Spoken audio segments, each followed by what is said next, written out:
shacabka ku nool deegaanka Buuhoodle ayaa markii ugu horeysay waxay si adag uga hadleen hadal ka soo yaray wasiirka wasaaradda maaliyadda ee Soomaaliland Yuusuf Maxamed Cabdi hadalkaas oo wasiirka ku aflagaadeynayay shacabka ku nool gobolka Sool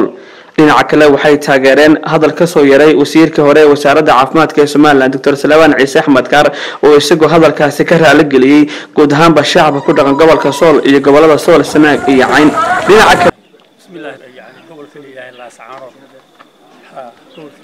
قبل كل إله إلا سعاره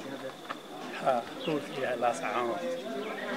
دراويش نمكن هو دراويش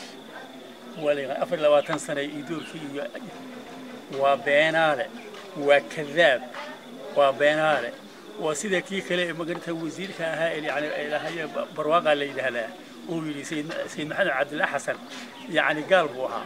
كذاب ويسنقونه وبيناله قال لي شوقي حان وهم بليين هيا سليمان حاج أحمد كار وانو هم بليين هيا وحان وهم بليين هيا سيدا ما أرتي يدور سجع عندي. بسم الله الرحمن الرحيم مقعي عبد الحكيم عون قرمة ضبع هل كان عندنا ينان كهالله وسيرك مالية سوماليلاند وأرين الله قضوا الله وحماضي كهالله سويا ميديا مليء عاديات بارنتها وحنا هاي وايو رقدرا وشيد وهالجماعية إن ما أنت هذا الكلام يقول هذا وارن عاديات حقد وحنا halkan kale waxaan had ugu celinayaa Salawaan Ciise Axmed Kaar xamle toosiye waayo isagu wahliyay waxa nin walba wuxuu dalkiisa u galo ama u geysto taariikhda xusi doonta waxaan ku xasuustaa ama lagu xasuusan karaa ama reer Buuhoodle ku xasuusanaya ama bulshada soo saacayntay ku xasuusanaysa wax qabadkii ballaarnaa ee uu ka sameeyay xilligii shuubiyoodku jiray magaaladu ay dhibaatada badan ay la ciirisay gargaarka badan uu geystay yaa lagu xasuustaa wasiirka hore wasiir xagda toosiye wasiirkaas waxa wasiir gobolka Cayn aad iyo aad garanaysa waxtarkiisu uga muuqday waxa wasiirka qurahay marka gobolka Cayn wax badan u qabtay wasiir xagda toosiye aad iyo aad baan soo dhaweynaa taas waa taas wasiirkaas wuxuu qabtana deegaanka iyo bulshada ayuu ka dhex muuqday xilligu xilka ka hayay maamulka Soomaaliland taamirkan ka soo gudbo waxaan kaloo aad iyo aad isagana u dhaleecaynaya wasiirka lagu sheegay wasiirka maaliyadda Soomaaliland gobolka Sool wax ka sheegay deegaamada SSC ee dhulbahante waxa weeye ninkaasi wasiirka sheegay Soomaaliland wasiirka maaliyadda wasiirkaasi nin kastoo عيد ماشي تحلو ولا يقنا تذكر هي SSC وضد لجو يقاني قبنمو يتراويش وضد كي سومالي وسهل جمبي هاين ما أنت سومالي هلكا إمارسو وضد كي هلكا جالسي مصبح وحنا لا يرتع استجا وسير كي سبب عيد تماي وسوق صوت أرته وصوم مقعابي حوي مركا مصبح وحنا لا نهاي سودك ما يصدق كنا ترى مرة Soomaaliland marna aad bulshada Caydaan anna waxaan u aragnaa Soomaaliland dadka inay rabin dhulka rabaan inay dhulka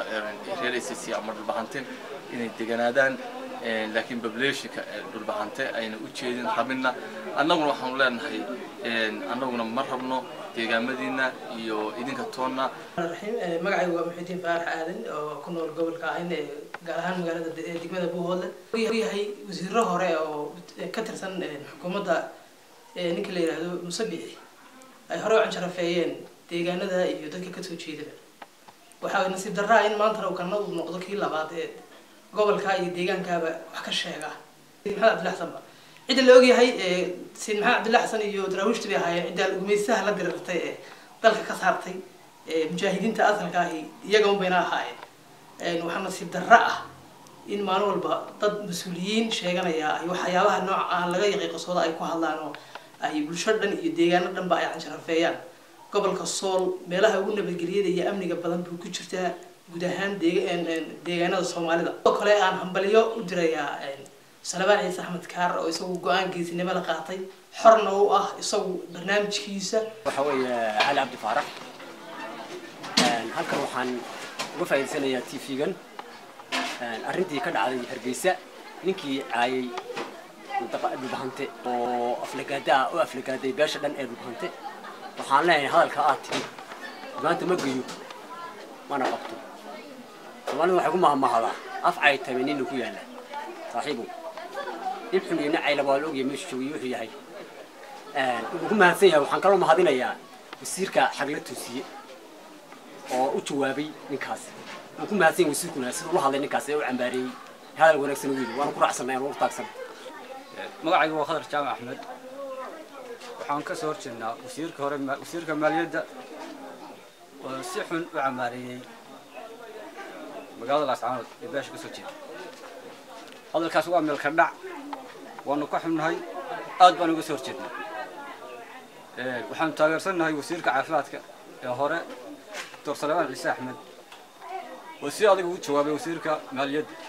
aad baan u taageersanay kale wasiirkii hore ee wasaaradda caafimaadka ee Soomaaliland Dr. Salmaan Ciise Axmed ka xagla toosiye ayaa shacabka deegaanka Buuhoodle waxay ku xasuustaan kaalinta uu ka qayb qaatay cudurkii shuban biyoodka ee 2 sano ka hor dad badan u geeriyoodeen deegaanka Buuhoodle xilligaas oo wasiirku uu shaqaale caafimaad oo ka socda wasaaradda caafimaadka ee Soomaaliland keenay Buuhoodle isla markaana cisbitaalkiisa weyn ee ku yaala Buuhoodle ka dhigay mid free ah oo dadka deegaanka loogu adeego muuqaalkan idin muuqda waa qayb ka mid ah soo dhaweyntii wasiirka xilligaasi waxaana arkay shacabka Buuhoodle wasiirka uu qaadaya isla markaana ku soo dhaweynaya gaadiid aad u fara badan